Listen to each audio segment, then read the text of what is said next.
Bonjour à tous, bienvenue sur Lift Talk, le premier podcast dédié à l'univers du street lifting et de la force, où nous abordons des sujets tels que la programmation, la nutrition, les méthodes d'entraînement pour résumer tout ce qui peut vous aider à progresser sans limite, que vous soyez débutant ou confirmé.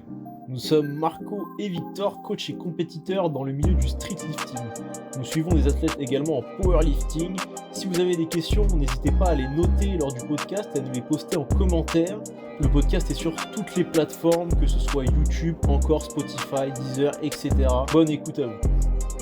Aujourd'hui, épisode un peu spécial parce qu'on est aujourd'hui avec Saiyan Végétal, Enzo, le jeune prodige du street lifting.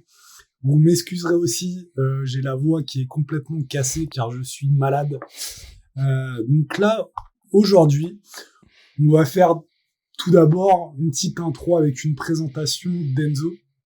Et aussi le sujet central du podcast, ça va être commencer jeune le street lifting et les spécificités que ça implique. Donc Enzo, est-ce que tu peux te présenter ? Déjà, merci pour m'avoir invité sur ce podcast. Donc, du coup, moi, Enzo, Saiyan Végétal sur Instagram, connu comme ça. Donc, moi, je fais du street lifting depuis à peu près 2 ans, 1 an sous l'aile de Marco. Donc, mes performances actuelles, c'est 115 kg dips, 200 kg squat, 65 aux tractions. Et 17 au muscle up, donc ça fait un total à 397, quelque chose comme ça, 400, quelque chose comme ça. Un peu mieux ton âge. Donc j'ai 19 ans, et donc tout ce que je fais actuellement aussi, c'est un BPGEPS dans l'activité de la forme, du coup en option B, musculation haltérophilie. Ok. Et t'as fait aussi, qu'est-ce que t'as fait comme compétition jusqu'à maintenant?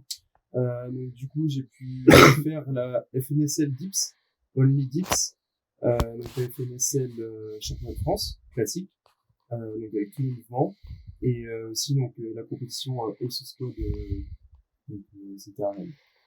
Ok. Et tu fais partie aussi de la Team Lift Trainer, c'est ça? C'est ça, la Team Lift Trainer. Très beau t-shirt au passage, c'est vrai. Ouais. Oui, bien sûr. Non mais je suis déçu de pas avoir mis le mien, j'avoue, je reconnais. Je suis un peu l'intrus là. Et est-ce que tu peux nous parler aussi un peu de tes antécédents, comment t'es venu au street lifting? Voilà, est-ce qu'on peut en savoir un peu plus? Ok. Alors de base, du coup, moi j'ai commencé par des mouvements au poids du corps, donc un peu comme la base, la calisthénie, vers mes 15-16 ans. Et donc après, je me suis orienté vers le street workout, parce que donc c'était dans les parcs et tout ça, je pouvais pas encore accéder dans les salles de musculation. Et après, je me suis axé dans le street workout à fond. Et petit à petit, en fait, je me suis orienté vers le street lifting en faisant des mouvements au poids du corps lestés. Et petit à petit vers la force. Et donc après, je suis allé en salle. Et je me suis mis à fond au street lifting. Et quand j'ai vu que j'avais des petites performances à 17 ans, avoir 100 kg dips et tout ça, je me suis dit, peut-être qu'il y avait moyen de faire un petit truc. Donc, solide, hein? Ouais, très grosse performance, ouais, c'est vrai. Mais justement, quand t'avais commencé un petit peu à te lester, t'avais cette démarche de chercher à faire genre le plus lourd possible sur une répétition, où tu faisais des séries et avec du poids, quoi, en gros, tu vois. En fait, c'était pendant le confinement surtout. Je sais pas Ouais. si vous avez connu ça, mais sur Instagram, il y avait pas mal de challenges qui tournaient Ah oui. où on pouvait gagner une somme d'argent en faisant le plus de reps possible avec un nombre de points indiqués. Ouais. Et donc, je m'entraînais vachement au nombre de reps avec la charge imposée. Et petit à petit, du coup, ça m'a focus dessus. Et puis, j'ai vu que mes premiers dips lestés, j'avais essayé des max. J'étais à 70. Donc voilà, je me suis dit, autant foncer, quoi. Et avant le street workout, tu faisais un sport aussi ou pas du tout? Après, j'ai fait du sport co, donc du sport collectif, tout ce qui est basket. J'ai touché un peu à tout aussi, des arts martiaux, donc la boxe. Et puis ouais, Boxe, pas mal de quoi? basket. Boxe quoi? Boxe thaïlandaise, chinoise et j'ai plus le dernier. Et anglaise. Thaïlandaise, anglaise et chinoise. Donc les Chinois, je savais même pas ça existait. Bah, c'est du kung-fu. C'est du kung-fu, je pense. C'est ça? En fait, c'est un mélange des 3 boxes. Et en fait, ça s'appelle la boxe de rue. Ok. Et en gros, c'est vraiment pour apprendre à se défendre dans les cas spéciaux. Ok, d'accord. Ok, ouais. C'est Donc, un peu de et la c'est quoi self-défense. C'est ça. C'est quoi le plus gros sport, enfin le sport sur lequel, enfin le sport que t'as pratiqué le plus longtemps, c'était quoi? Le judo, Et judo. combien en année? 8 ans. Ah oui, quand même. Ouais. Ok, d'accord. Et du coup, comment t'as connu le street lifting? Même si tu nous as un peu répondu que t'as commencé par le street workout au début. Bah vachement via Instagram déjà. Au moment où Baki et Ludo Adamantium ont percé, on va dire entre guillemets, c'est vers ces eaux-là, hein, c'est quand je commençais tout juste à y toucher. Et donc petit à petit, j'ai vu aussi qu'il y avait des compétitions et tout qui étaient accessibles. Donc je me suis mis à fond. Et puis après aussi avec l'équipe de street workout qu'on avait sur le terrain, ils s'y mettaient aussi. Donc j'ai dit pourquoi pas y aller à fond, quoi. Ok, donc c'est vraiment Baki et Ludo qui t'ont insufflé la flamme du street lifting, quoi. Les réseaux sociaux surtout aussi. Ouais. Donc, les réseaux sociaux et puis après l'équipe aussi. Ok. Et ta vision du street lifting au début, c'est comment c'était? Enfin, quelle vision tu avais au début quand t'as commencé? C'était Est-ce un que sport c'était accessible le pour truc toi? stylé, Ouais. fait par des mecs balèzes? Genre, pourquoi, par Ouais. exemple, toi, tu serais plus Ouais. dirigé justement vers le street? Bon, même si c'est vrai que tu nous as dit que c'était pendant le confinement, donc forcément les salles n'étaient pas accessibles, mais pourquoi plus le street, tu vois, que la force athlétique, par exemple? Parce que je trouve que différemment à la force athlétique, déjà il y avait le fait que tu pouvais t'entraîner en fait dans les parcs en extérieur. Ouais, ouais, c'est ça. Ouais. Et ça L'accessibilité, c'est quoi. vraiment c'est ça, l'accessibilité, le fait de pouvoir s'entraîner en extérieur et aussi je trouvais que c'était une communauté assez petite, donc du coup assez proche, et du coup je trouvais ça aussi vraiment bien. Et le power, c'est vrai que je ne connaissais pas, mais au début quand je voyais le street lifting, je me disais ouais, c'est des mecs balèzes, parce que avoir un muscle up à 30 ou 40 kilos au début, c'était un truc de malade, tu vois. Ouais, bah ouais, bien Et sûr, ouais. ouais, quand ça commençait, c'était un truc de fou. Donc, Non, ça reste Et ça, très impressionnant. c'était 2019 du coup? ouais, c'est ça, ouais. Ouais. Ok. Carrément. Ok. Donc là, on a fait un peu l'intro de comment t'es arrivé au street lifting. Et qu'est-ce que tu pourrais conseiller à quelqu'un qui commence le street lifting dans le côté ultra spécialisation, où il faudrait passer par autre chose au début? Qu'est-ce que tu conseillerais? Moi, au début, je conseillerais de commencer par les mouvements de calisthénie, on va dire, entre guillemets, donc des mouvements au poids du corps, tout ce qui est muscle up, pompe, traction, dips, et maîtriser en fait tout ça, même le squat, pour après se spécialiser en fait dans ce sport-là, parce que c'est important d'avoir les bases, et d'avoir les bases techniques aussi, et de pas commencer à charger comme un bourrin, et de dire ça passe ou ça passe pas, alors que t'as aucune technique, que t'as aucune base en fait. Ouais, ouais. Toi, Ok. d'ailleurs, le muscle up strict, tu l'as eu à peu près au bout de combien de temps de pratique? Au poids du corps. Au poids 3 du... jours. Non. Il a essayé comme C'est ça, vrai il s'est que... dit putain, c'est bon. En fait, facile. Non, j'avais toujours essayé le muscle up et tout, mais au début, c'était un bras comme ça, Bien après sûr, ouais. l'autre. Et après, petit à petit, du coup, je faisais avec un keeping. Et après, le street, je dois l'avoir depuis 1 an et demi, 2 ans peut-être. Donc, t'as mis quoi, 1 an à l'avoir? Non, 6 mois, j'aurais dit. Ouais, 6 mois. mois, ouais, Ouais. ça. Ouais. Ok, ouais. Pro. Ah, c'est bien, ça donne un petit référentiel parce que vu que t'as quand même un gros niveau sur le global et très rapidement, comme t'as dit sur les dips, putain, t'avais direct un bon potentiel et qui maintenant se reflète bien puisque t'as un max à 115, donc ce qui est très balèze. Donc ça permet d'avoir une petite, comment dire, un petit parallèle sur d'autres mouvements, les mouvements de tirage qui sont pas toujours, comment dire, c'est la force, on va dire, sur les mouvements de poussée reflète pas systématiquement celle sur les mouvements de tirage, on va dire. J'en suis un bon exemple. Carrément. Carrément. Et qu'est-ce que je voulais aborder encore, c'était est-ce que tu as senti qu'il y avait un décalage entre les jeunes qui t'entouraient avant et maintenant? Enfin, comment a évolué ton entourage? Bah, c'est vrai qu'au début, quand je m'entraînais, c'était vachement des gens plus âgés que moi, donc de 3 ans, voire 5-6 ans, tu vois. Ok. Et puis en fait, petit à petit, je trouve que, bah, surtout dans nos salles à nous, on a vraiment beaucoup de monde qui commence à se mettre au street lifting. On peut les voir même en salle de musculation classique, hein. On les voit, les gens qui commencent à s'acheter des chaînes de lest, à commencer à se lester et tout. Et c'est vrai que bah c'est impressionnant de voir quelqu'un qui arrive à faire un muscle up lesté. Déjà un muscle up de base, c'est impressionnant pour quelqu'un qui pratique pas. Donc lesté, ça c'est impressionnant, donc Ah oui, ça oui. attise la curiosité vachement. Donc c'est vrai que on commence à avoir une population un peu plus jeune. Ouais. Vachement, bah là je coach quelqu'un qui a 17 ans, Camille, et c'est vrai qu'il avait commencé assez tôt aussi, hein, vers 16 ans, un truc comme ça, je crois. Il a, Ouais, même avant, je crois. Hein. ouais, il a plus d'un an de pratique, hein. Ah, c'est vrai que vous, dans votre salle, pour ceux qui connaissent pas trop, mais à votre Basic Fit en particulier, là, il y a énormément de gens qui pratiquent le Mm. street, hein. Parce que moi, je peux te Ouais. dire, quand j'étais donc au Basic Fit où j'étais là, qui est un très grand Basic Fit où il y avait beaucoup de gens qui étaient inscrits et de gens réguliers, on va dire. Il y avait des mecs qui s'essayaient à faire des muscle-up par-ci par-là, mais c'était des muscle-up, comment dire, voilà, des muscle-up pas très académiques.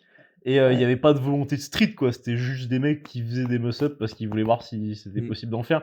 Mais il n'y avait pas non plus la volonté de faire des paires sur les dips, etc.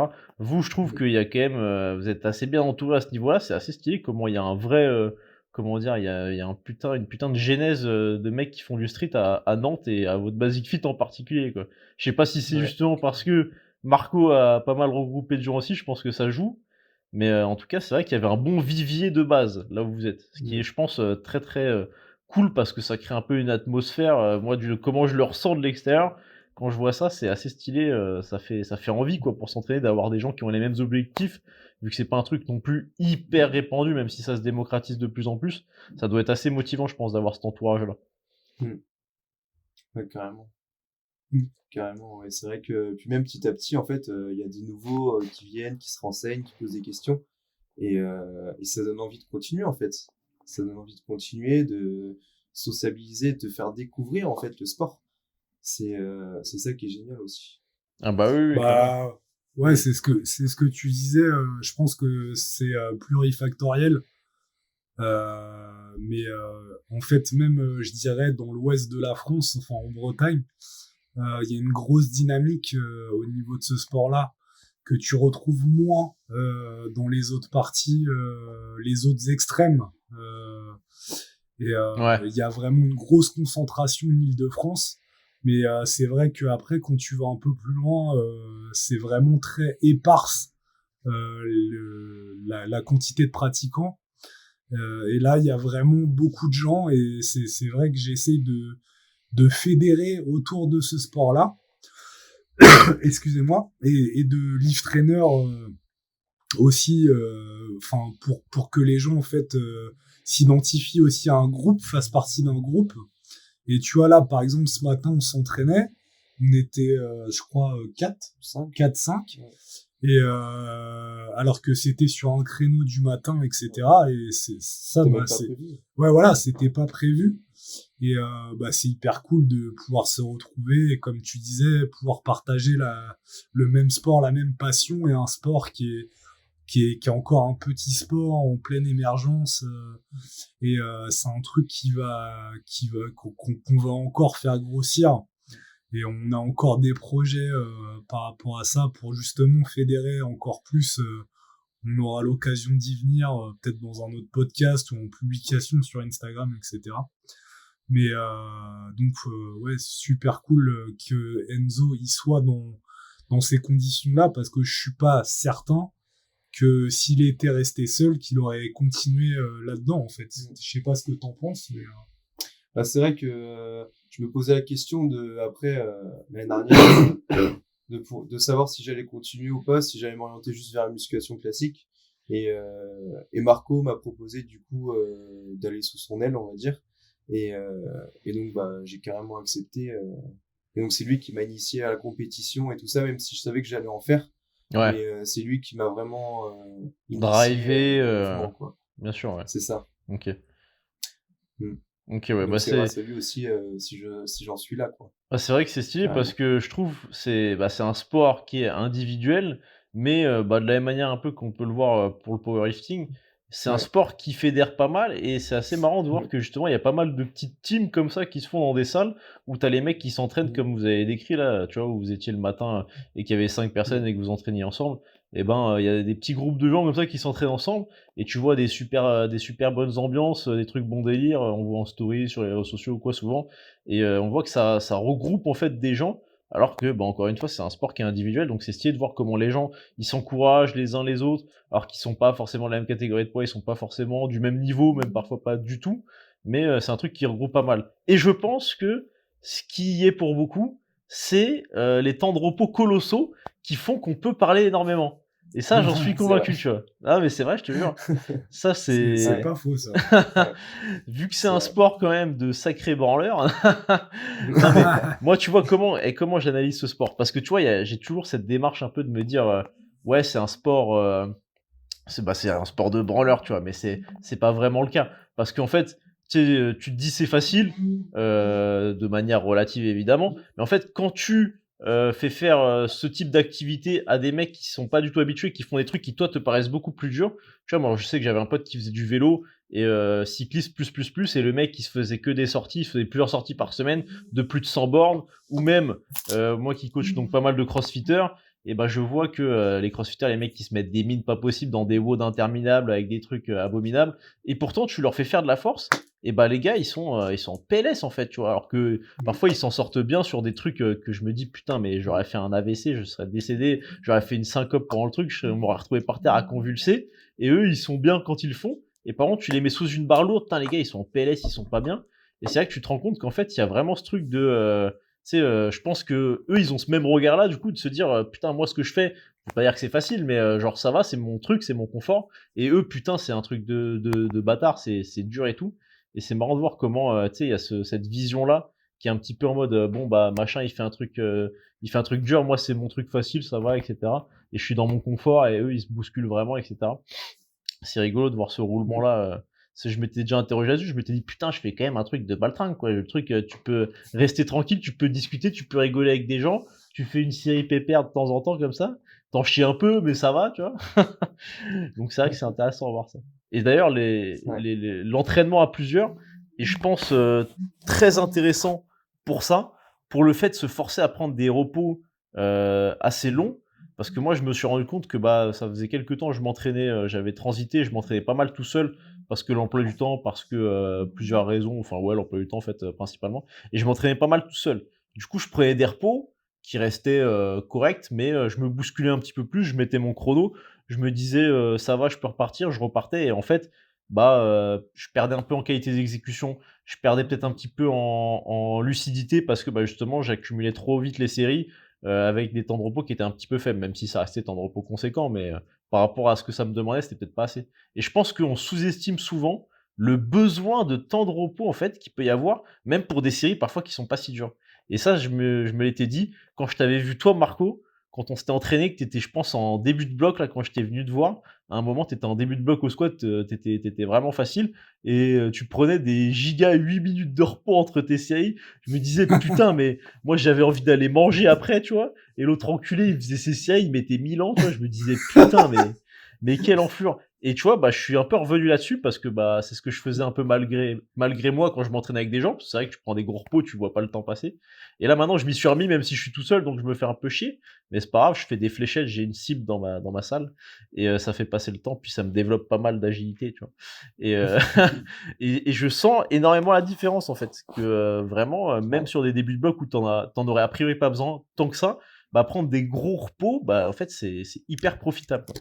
C'était le petit Mmh. aparté pour que vous ayez un tips, prenez des bons repos. Si vous avez l'impression que vous êtes des baltringues, que vous en sortez pas sur vos entraînements et que votre programmation est à peu près cohérente, ça peut être un truc, à ne pas sous-estimer, on va dire. Ouais. Donc entraînez-vous à Carrément. plusieurs aussi pour prendre des gros repos et pas vous faire chier. Ça, c'est, l'astuce, plus et pour être motivé. Mmh. Mais attention à garder toujours cette lucidité aussi pendant l'entraînement. C'est bien d'être en groupe, de parler et tout Ouais, ça pour faire passer le temps, mais faut aussi rester focus, Bah ça quitte c'est à prendre 1 à 2 minutes avant de repartir, de exactement. se remettre dedans et rester focus, parce que sinon tu peux vite perdre le fil de ton entraînement, quoi. T'es là, t'as 8 séries à faire, tu sais plus si t'es à la 3e ou à la 4e parce que Ah t'as ouais. éclaté avec les autres. Ça, il faut des Donc, techniques pour compter parce que sinon, c'est vrai qu'on s'y perd. C'est une dinguerie. Il faut venir à la salle avec un boulier et tu bouges les trucs dessus là et ça t'aide pas mal. Mais c'est vrai que ça, j'en parlais tout à l'heure avec un gars que je coach en CrossFit et c'est vrai qu'il faut vachement en fait dans le street, dans la force en général, cette capacité à switcher quoi. Cette capacité à réussir à donc forcément tu sors de ton exercice parce que tu prends un repos, donc tu dois réussir à redescendre parce que si tu restes tout le temps haut, justement tu récupères pas convenablement. Mais en même temps, quand tu y retournes évidemment et qu'il faut que tu te reconcentres, il faut que tu revisualises, il faut que en fonction de l'intensité de l'effort, de ton niveau d'énergie, tu te remettes donc plus ou moins dedans. Si c'est comment dire, une intensité qui est pas très très haute parce que tu es en début de bloc, tu vas pas commencer à te taper la tête contre les murs comme un connard parce que tu vas aller sous la barre, tu vas faire de la merde parce que justement il y a toujours cet équilibre entre lucidité et niveau de hype. Si tu te sur-hype, tu seras pas concentré sur un focus technique, tu seras concentré sur mettre de la vitesse, etc. Mais ce qui est pas toujours bien, parfois la vitesse à outrance, on va dire. Et à l'inverse, pareil, si tu sens que tu es un peu fatigué, que tu as du mal à te mettre dedans et que tu sens que tu es sur des intensités qui commencent à s'élever, là, peut-être te mettre un petit peu plus dedans, réussir quand même à gérer pour toujours être sur cet équilibre-là. Donc ça, c'est vrai que c'est important. Cette capacité à switcher, elle se développe énormément avec le temps. Et surtout quand on fait des séances longues, c'est parfois très dur de la maintenir sur plusieurs exercices tout le long de sa séance. Ça, c'est un truc vraiment à travailler qui est hyper important. Ce qui aide beaucoup, c'est de se re-regarder la vidéo de la série précédente avant d'aller faire la série suivante. Comme ça, tu te remets un petit peu dedans, tac, tu te revisualises, tu revois ce qui a déconné et tu vas sous la barre et tu sais pourquoi tu vas sous la barre, tu sais ce que tu dois faire, etc. Tu sais ce sur quoi tu dois te focus, quoi. Carrément. Donc ça, c'est vrai que c'est des points à prendre en compte de manière importante. Est-ce que, Marco, t'aurais pas envie de poser une petite question sur le régime alimentaire que Mais oui, adopte? Je trouve que c'est intéressant. Enzo, il me semble savoir que tu as un régime alimentaire particulier. Particulier. Qu'en est-il? Est-ce que tu peux nous parler de ton régime alimentaire sans viande? Du coup, moi, je suis végétarien, donc ça va faire 3 ans maintenant. Donc, je mange plus du tout de viande. Le poisson, ça arrive très rarement. Tu es flexitarien? Non, c'est ça? c'est si tu Non, manges du pesco. poisson, c'est pesco-végétarien, c'est ça. Ouais, mais flexitarien, ça veut dire que t'es pas tout le temps végétarien, Ouais, je crois que c'est ça. Si t'as envie de manger de la viande, t'en manges, mais voilà. Et donc du coup, plus du tout de viande depuis 3 ans. Et quand je suis chez moi et tout, plus du tout de poisson non plus. Ok, ouais. Okay. Et comment t'as vécu la transition? T'as senti qu'il y avait il y avait des effets positifs? Ouais, vachement, ouais. Je me sentais vachement mieux par rapport déjà au fait que je fais ça pour la... Bien. Le bien-être animal, je sais pas. Voilà, le bien-être animal, okay. Voilà. Donc pour le bien-être animal et déjà personnellement dans ta tête je me sens mieux et même aussi le fait par exemple je trouve que tu as vachement cette capacité de quand tu es en repas de famille par exemple et que tu vas t'enquiller des tartines de rillettes, v'là les saucisses et tout et que le soir après tu manges pas parce que tu es calé à mort, en fait quand tu es végétarien en fait tu peux t'enquiller v'là les choses. Et en fait, c'était pour manger plus. Exactement. Okay, d'accord. Pour manger plus. Et je trouve que le système digestif en fait il passe beaucoup mieux oui. Et c'est beaucoup plus facile en fait à digérer, je trouve, que d'ajouter en fait une matière animale. C'est vrai. Ça c'est vrai. Ça. Et qu'est-ce que je voulais dire qu'est-ce qui t'a un peu fait switcher justement à l'époque, il y a 3 ans du coup? Qu'est-ce qui t'a décidé à te dire je switch? Du coup c'est vachement le bien-être animal. Ouais, c'est ça, ouais, en priorité. Et après aussi en termes de santé aussi parce que on est vachement dans la surconsommation donc voilà. Ok, d'accord. Toute cette surconsommation, la pollution et tout ça, tu vois, de donner personnellement quelque chose à ça. OK, ouais, bien sûr. Et justement, toi, avant donc de switcher, tu t'alimentais comment? Est-ce que t'étais genre, le comment dire? Le go muscu, poulet, riz, brocoli? Ou est-ce que tu Bah, mangeais comme un ado, voilà, la viande de temps en temps, puis des gâteaux, des trucs et tout, quoi? non, en vrai, je bourrinais franchement la viande, je Ah mangeais oui, midi et soir. Ah ouais, j'étais un OK. gros viandard, hein. Mais j'adore tout, enfin, je pense que j'adore encore ça, hein, la viande, hein. Certainement, oui, oui. C'est, enfin, niveau goût, c'est incroyable. Comme ce midi, on a mangé au KFC Oh putain, avec les Marco, yes, exact, et, excellent ça, j'aime bien Le- quand on balance. je ne et, sais pas, il parle pas du même Marco. Hein. Ou alors c'était peut-être pas KFC, c'était genre un Je, autre restaurant et il je s'est ne trompé, tu connais vois? pas cette personne. et ouais, et du coup, ils font une option VG et en fait, bah, tu vois, niveau goût, je trouve que ça change pas forcément Ah oui, oui, du poulet en fait classique. ouais. Et, et moi, j'aime bien en fait le goût, mais faut aussi se sortir les doigts et donner aussi son option. Oui, oui. Voilà. Bah, de toute façon, si tu prends cette décision, faut que c'est un compromis, quoi. Tu fais un troc. Tu te dis: «Bon, bah, j'arrête de manger ce truc qui me plaisait, mais en même temps, je me sens un peu plus OK avec, Ouais, c'est le ça. sentiment que j'ai justement de, Mm, comme tu disais, par rapport au bien-être animal et cetera», tu vois? mm. Et c'est vrai que, bah, on parle souvent, même nous dans le podcast, puis même en musculation en général, de justement, bah, optimiser ses apports en protéines parce que, bah, construire de la masse musculaire, c'est un des leviers principaux pour, comment dire? Bah, favoriser, la prise de force. Donc toi, est-ce que justement tu as des stratégies, tu te supplémentes d'une certaine manière pour atteindre des quotas de protéines ou simplement tu t'orientes vers des, légumineuses, des aliments, végétaux mais qui sont riches en protéines? Bah, c'est les deux. En fait, je fais les deux. Déjà, à chaque repas, j'ai une source de protéines, pour sûr.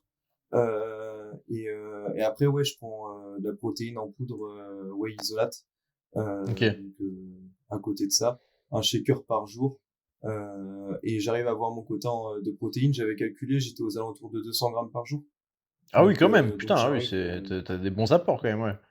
ouais, donc j'arrive à avoir mon quota en protéines sans être un gros lardon, quoi. OK, ouais. Bah, c'est là où on voit que de toute façon, peu importe entre guillemets le choix de régime alimentaire, vous pouvez tout à fait opter, de la même manière Mm, qu'il l'a fait pour, ce mm, type de régime. Si vous avez ces mm. convictions-là ou quoi, on voit qu'il y a des manières d'adapter, en se, complémentant, Toi, par exemple, tu fais combien de shakers par jour? Juste comme ça pour savoir. Un seul, un Un seul, seul? OK. En plus, un OK, seul ouais, OK. shaker. C'est Et shaker de quoi, du coup? C'est euh, d'isola? La whey. ouais, l'isolate Isolate. de whey, ouais, c'est ça. Je mets environ entre 40 et 50 grammes peut-être dans le shaker. OK, Et, ouais. et après aussi, il y a vachement cette idée de quand t'es végétarien, tout te coûte plus cher parce que quand on entend végétarien, c'est aliment bio, c'est aliment Ah oui, acheté à oui. Biocoop, les trucs à 5 euros, alors Ouais. que ça en vaut 2, tu vois. Et en fait, c'est pas vrai, tu vois. Tu peux te retrouver en fait bah, dans les magasins classiques à avoir des courses en fait beaucoup moins chères parce qu'en fait les steaks bah, végétariens ou même le tofu et tout ça, en fait, c'est pas si cher que ça. Bien Et en sûr, fait, ouais. j'ai comparé ça à la viande. Et en fait, niveau quota de prot, t'es même limite un peu au-dessus. Ouais. Et en fait, t'en as pas pour plus cher du tout. En fait, c'est OK, même ouais. moins cher généralement. C'est euh, OK, c'est ouais. Le ça qui est kilo, bien. c'est combien, genre? Ah bah, je sais que 200 grammes, souvent t'en as pour entre 2 et 3 euros. Tu te retrouves avec entre 15 et 20 grammes de protéines pour 100 grammes. Ah ouais, donc c'est même, ouais, à peu près ouais, c'est à peu Mm, près kiff-kiff. C'est un poil moins mm, protéiné aux 100 grammes, mais c'est quand même, moins cher, mm. pour les 200 grammes là, donc je pense qu'en effet, Ouais, c'est à peu près équivalent, ouais. Bah, de toute façon, ouais. je sais que pour, tout ce qui est aliments genre, tofu, soja et cetera, bah, je pense que de mémoire, l'aminogramme est plutôt, intéressant en plus.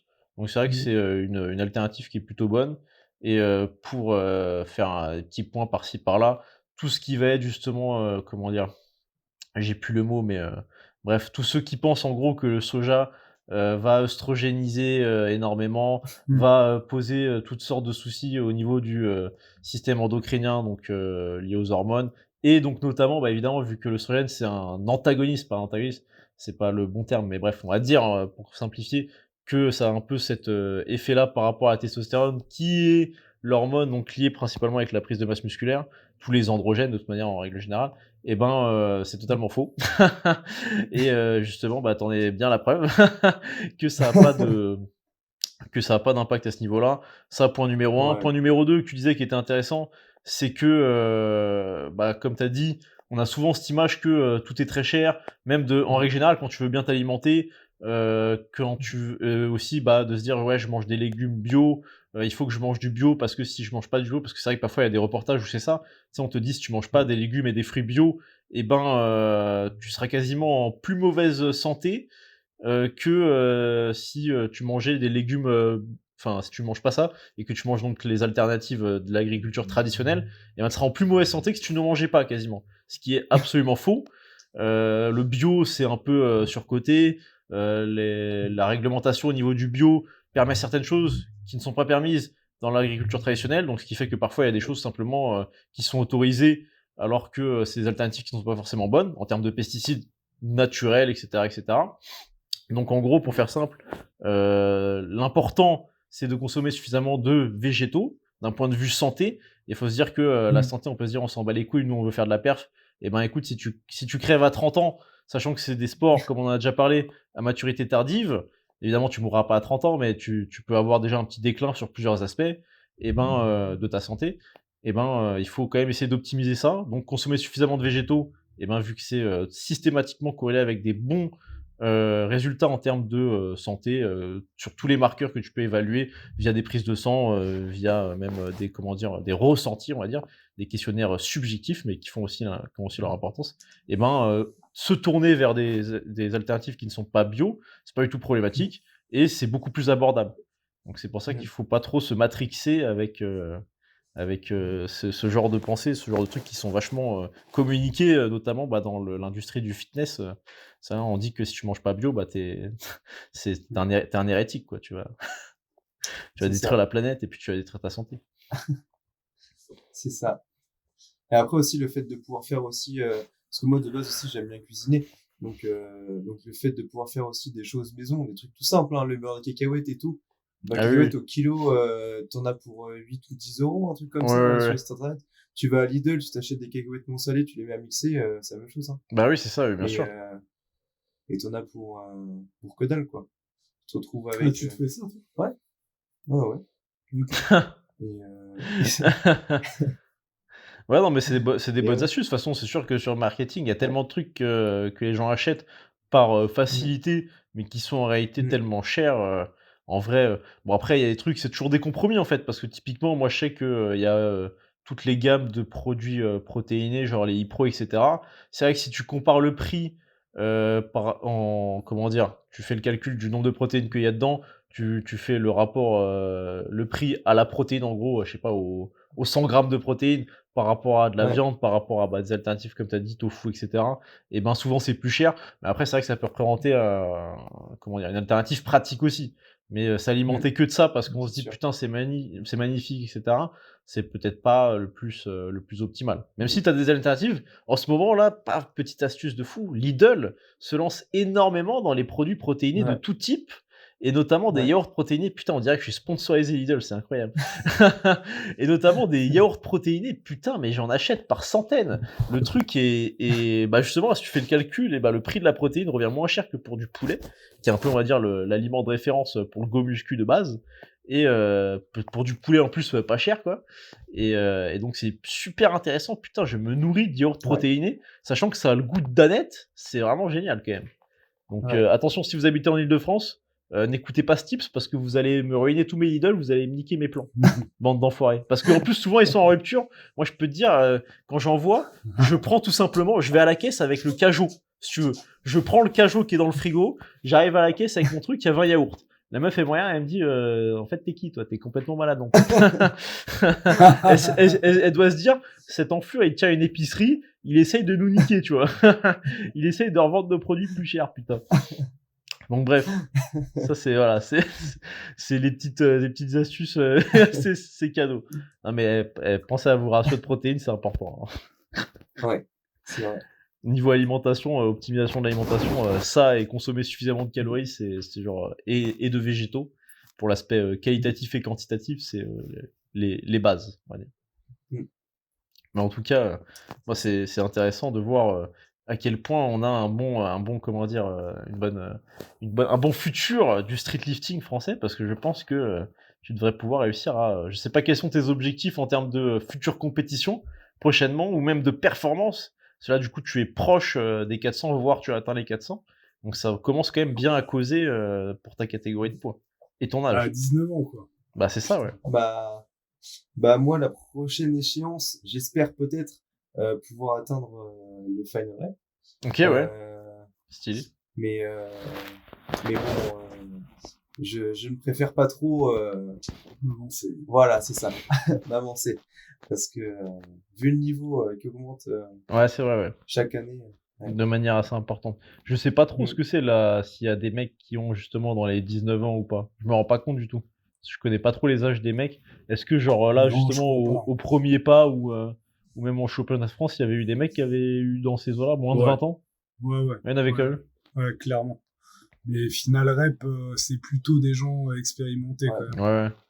Est-ce que dans tous les cas, Donc si... tu prendras quand même ton billet pour aller là-bas? Et au pire, tu seras spectateur. Ah mais bien sûr, Ok. bien, pourquoi pas, pas. Il sait plus trop, là. Ah non mais je serais trop déçu de y aller juste en tant que spectateur. Moi si j'y vais, c'est pour y aller en tant qu'athlète, il n'y a pas d'autre option. Ah, C'est tout. bah, c'est intéressant. Intéressant. Non mais Et toi, est-ce que tu seras juste spectateur, Victor? Bah, va sucer un mort, toi, t'es fou, toi. S'il me raconte ces mecs.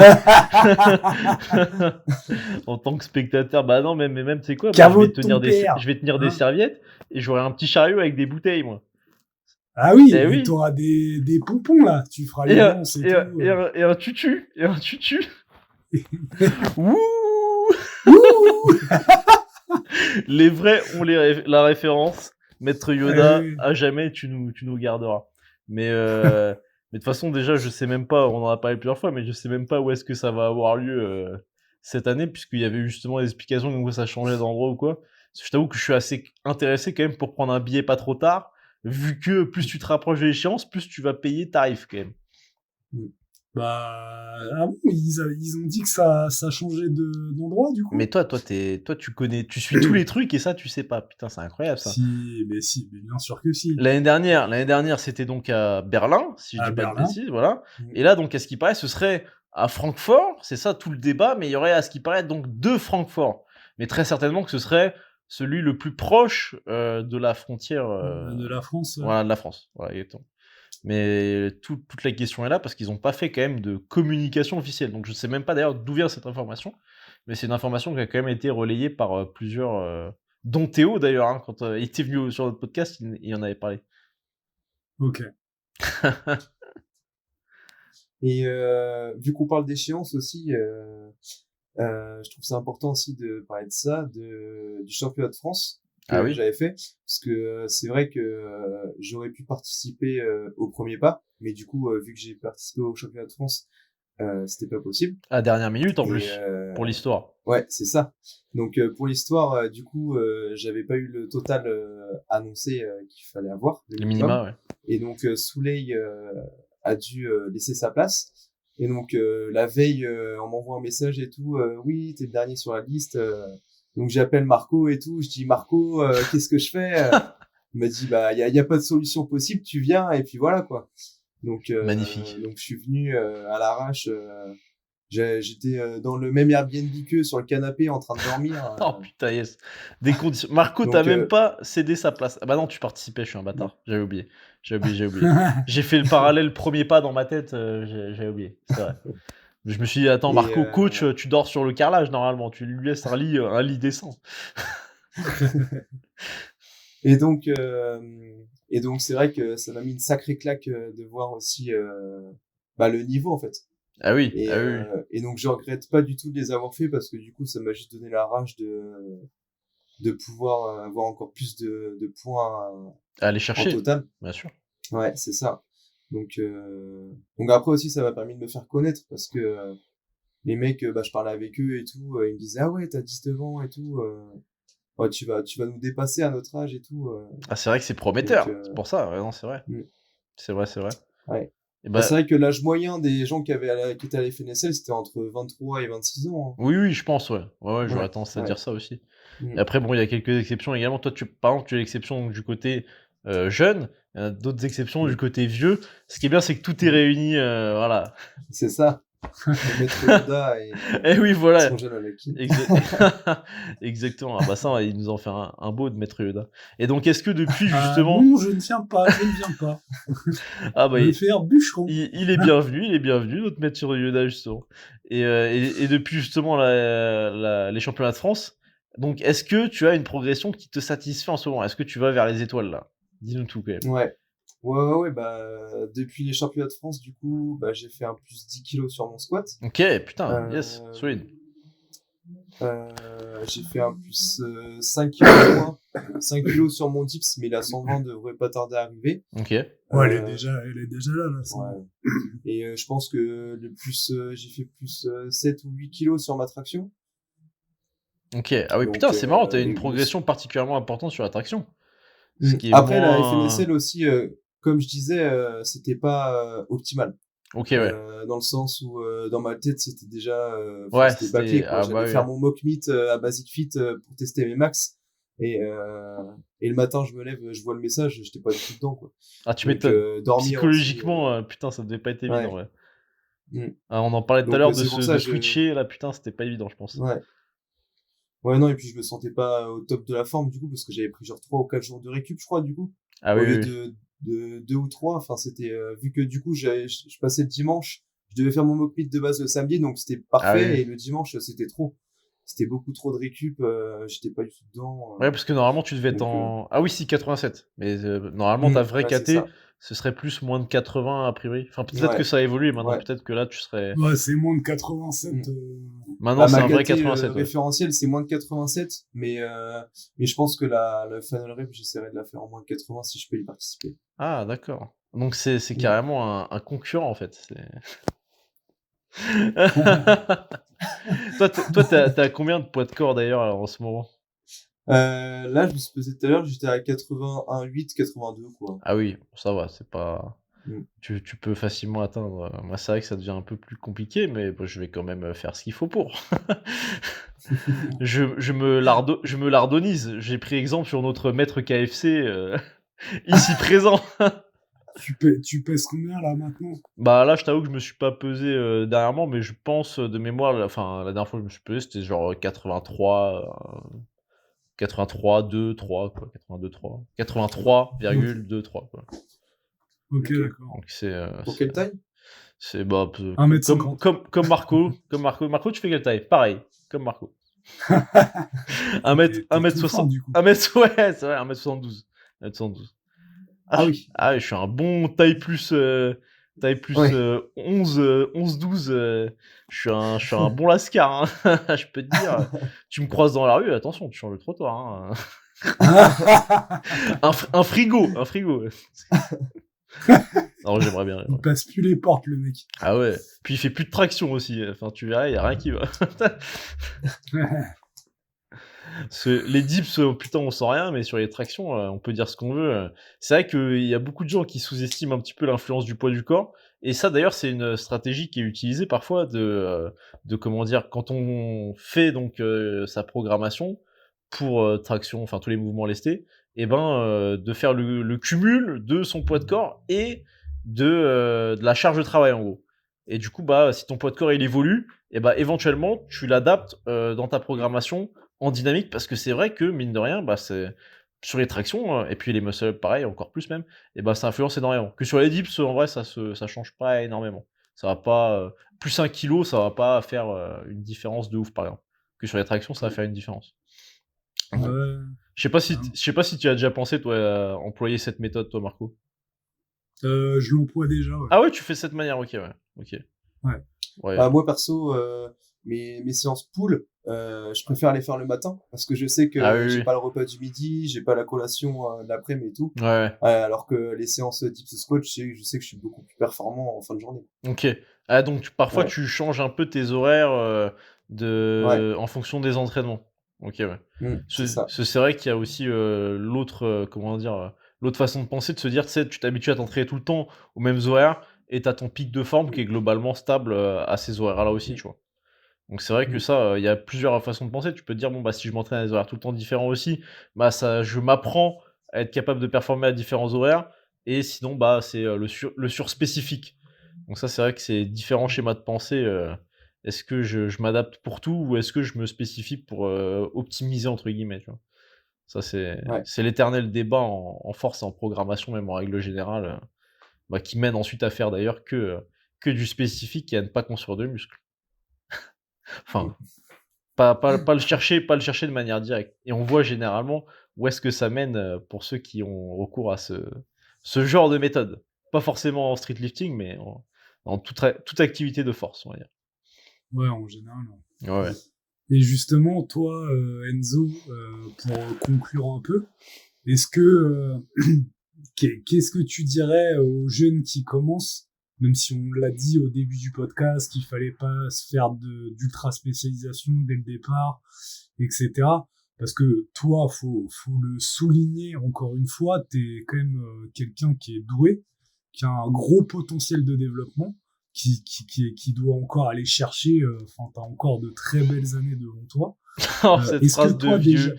Putain la vache, cette phrase de non vieux. mais je parle sportivement. Sportivement. Espèce de boomer, va. Allez, vas-y, continue. Ah ouais là, mais toi, mais le mec, je suis même à côté de lui, on le voit plus. Mais qu'est-ce qu'il parle de quoi parle-t-il? Gimli, de quoi parles-tu?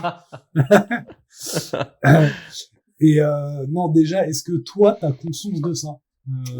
Du fait que, enfin, parce que t'es un peu matrixé par, enfin, on est tous un peu matrixés par les réseaux, mais est-ce que t'as conscience de ton potentiel ou pas?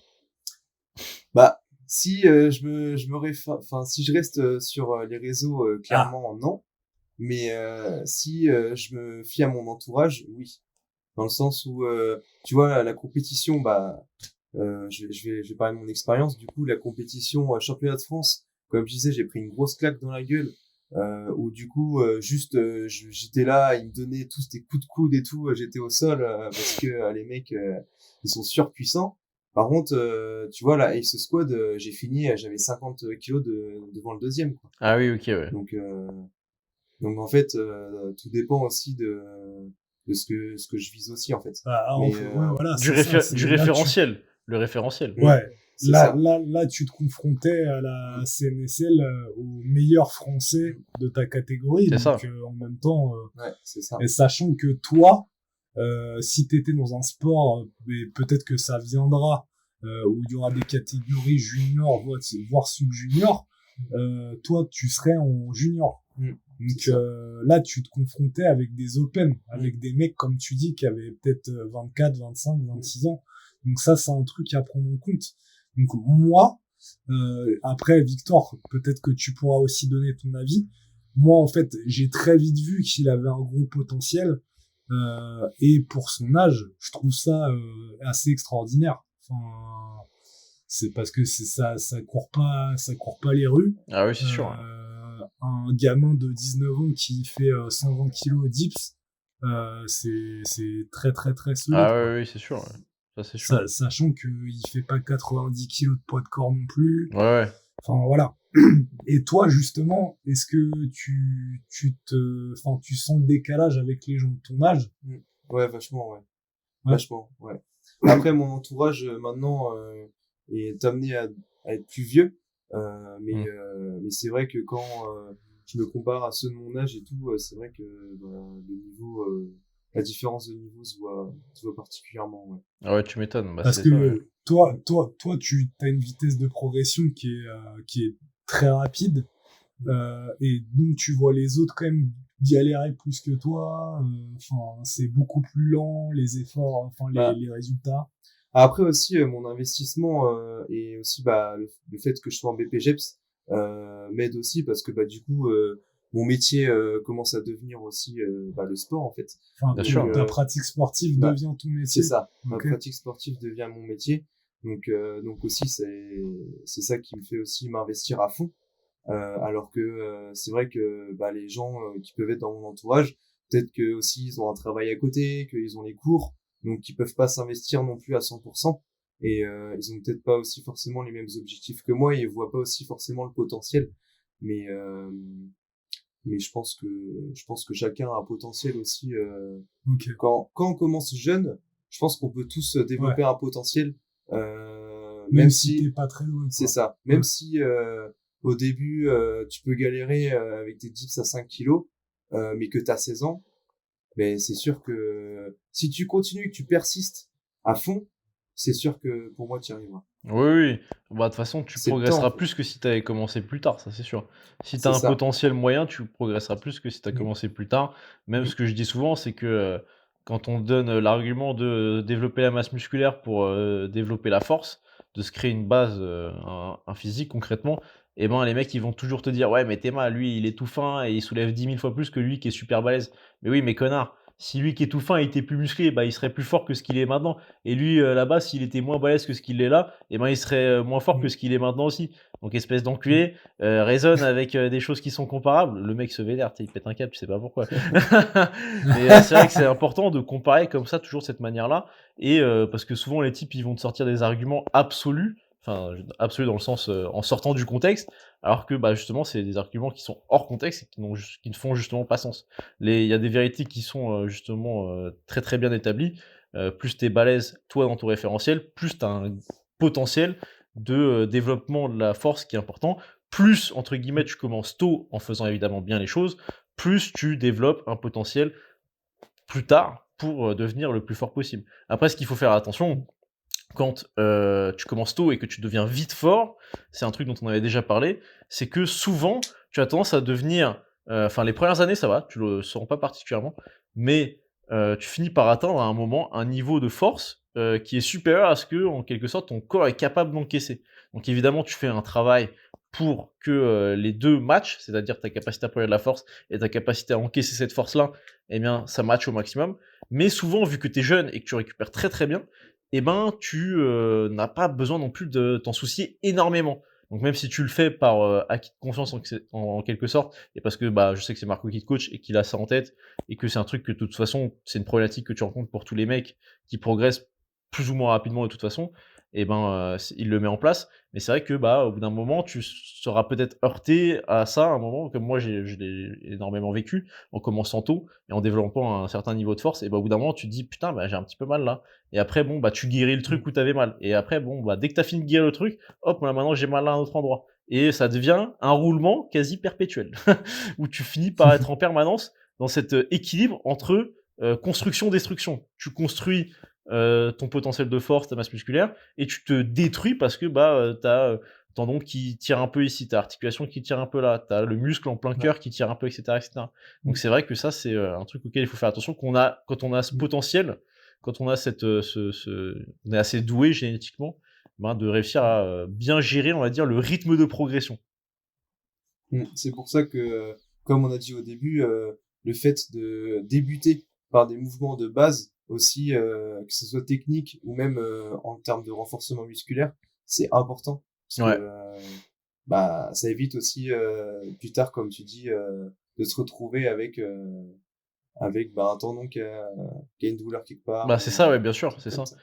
Et d'avoir Mm. cette sensation permanente de bon, bah, c'est vraiment un truc, ça, je pense, on peut en parler avec Marco, parce que finalement, en vrai, je le vanne, mais moi, je suis devenu un vieux aussi, hein, mais mais de ce truc de t'as mal là, t'as guéri l'endroit, bam, t'as mal à un autre endroit, et c'est ce roulement permanent. Et c'est vrai que moi, maintenant, je me rends compte qu'à mon échelle, tu vois, et ben, la façon dont je m'entraîne actuellement, c'est je fais une séance globalement, on va dire, haut du corps, donc traction dips, variante de traction, voilà, etc., peu importe, et après des petits renforts.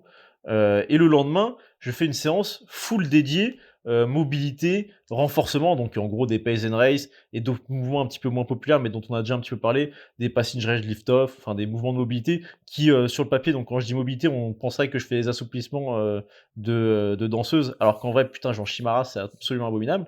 Mais en gros, j'alterne systématiquement comme ça. Une séance du haut du corps, une séance le lendemain, donc mobilité, donc en gros pace and race, passing raise lift-off, etc., etc., du haut du corps. Le jour d'après, bas du corps, donc je vais généralement faire du squat, du soulevé de terre, une variante, enfin bref, des assistances. Et le jour d'après, eh ben, je vais souvent faire donc des pace and raise, hanches, genoux, dos, en répartissant plus ou moins sur une des trois articulations que je viens de citer, en fonction de mon niveau de douleur du jour.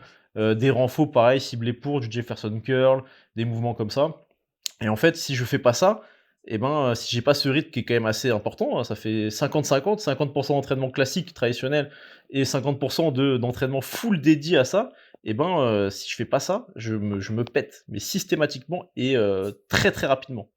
Donc c'est vrai qu'on se rend compte qu'on doit, au fil du temps, en faire de plus en plus pour faire attention à ça, quoi. Exactement. Marco le vieux peut en parler. Bah, t'es plus blessé que moi, donc. Blessé, blessé, calme-toi, ça reste. Je n'ai par exemple jamais eu à m'arrêter. Oh bah, il est fou. J'ai jamais eu à m'arrêter ou même à stopper un bloc. Enfin, je dis jamais, mais si, certainement que ça a dû arriver, mais ça fait. Voilà, on y vient. Franchement, ça fait un long moment parce que je saurais même pas dire depuis quand, tu vois. Ah si, c'est vrai que j'avais eu un petit pet au dips, mais je suis largement revenu. J'avais fait 2x3 à 115 en fin de bloc. Je devais faire 2x3 à 117,5, 120 au bloc suivant. Et finalement, j'avais eu un petit pet, donc j'étais redescendu un peu et finalement j'ai cumulé du volume. Te justifie pas. Hein, J'ai cumulé du volume et j'ai fait 4x3 à 112,5, ce qui m'a très bien conforté également. Bref. Mais enfin, pour revenir à ce que je disais, c'est que, et là-dessus, Victor, je te rejoins, et aussi c'est une façon de faire passer un message à Enzo, même si peut-être qu'il en a conscience, mais pas suffisamment. Bah, c'est ça, ouais. C'est que toutes les choses, plus tu vas avancer dans ta pratique, plus il va falloir mettre des choses en place en dehors de tes séances. Moi, je le fais déjà pas mal avec, tu vois, je fais beaucoup de spa pour tout ce qui est relaxation, même musculaire, mais aussi psychique, quoi. Ouais, bien sûr. Et ça me fait vachement de bien vu qu'on travaille toujours sur le système sympathique, on le stimule à fond, c'est vrai, il faut un peu ce contrepoids. Bon, ça c'est un truc de vieux, aller dans des spas. Ah, c'est vrai que moi je t'imagine avec des concombres sur les yeux et je me dis tu dois être vraiment super chou, quoi, avec ça. Putain, je suis en train de décéder là. Non mais je dis ça, mais Melvin, qui est il est champion de France de bench en junior. Ah oui. Donc il a 21 ans et c'est avec lui une petite dédicace. Je vais souvent au spa avec lui. Ah. Donc du coup quand on se ramène là-bas, on mogue tout le monde, tu vois. On arrive et les petites vieilles, elles nous matent. Merde. Ah ouais, tu m'étonnes. Mais qu'est-ce qu'ils font? C'est quoi? C'est un show privé dans le sauna ou le hammam? Putain, ils ont appelé des stripteaseurs. Là, je peux te dire, déjà qu'il fait chaud. Alors là, l'infarctus, c'est pas loin. Hein. Je peux te dire, il y en a beaucoup qui ont de la tension. C'est pas bon pour elles. Hein. Elles signent une décharge avant, hein, je peux te dire. Ah la vache. C'est survolté cet épisode-là. Là. On va devoir s'auto-censurer là. On va se faire sauter la chaîne YouTube. Bah c'est vrai que moi à chaque fois je me dis, tu sais, c'est sur les trucs genre Spotify et tout, et je connais pas la politique de censure de ces trucs-là. Donc à chaque fois je m'en bats les couilles, tu vois, je dis que des trucs, j'en ai rien à foutre. Et je me dis après c'est vrai que parfois je fais marre, je me dis peut-être qu'il y a des trucs qu'il faut faire gaffe quand même, tu vois. Ouais. On sait calmer, on sait jamais. En tout cas, super intéressant cette discussion et je pense que ça va en inspirer plus d'un parce que je sais qu'il y a des très jeunes qui nous écoutent. Donc pour faire un bilan, du coup, pour les débutants et pour les jeunes, moi ce que je conseillerais, ça serait de commencer du coup par les mouvements de base et s'ils peuvent et s'ils ont les moyens de se référencer à un coach. Et de partir sous une aile aussi parce que c'est important aussi ce côté-là pour être on va dire éduqué entre guillemets sur le sport et savoir où se lancer et par quoi commencer. Donc voilà. OK, très bien, super. Ça sera le mot de la fin. Et merci beaucoup Enzo et on espère te voir j'espère surtout te voir à Final Rep en septembre. J'espère voir Victor au Final Rep aussi, dans la même catégorie que moi. Oula, t'as un autre concurrent, mec, fais gaffe. On vous dit à la semaine prochaine et salut. Bonne soirée, bonne journée à vous. Ciao.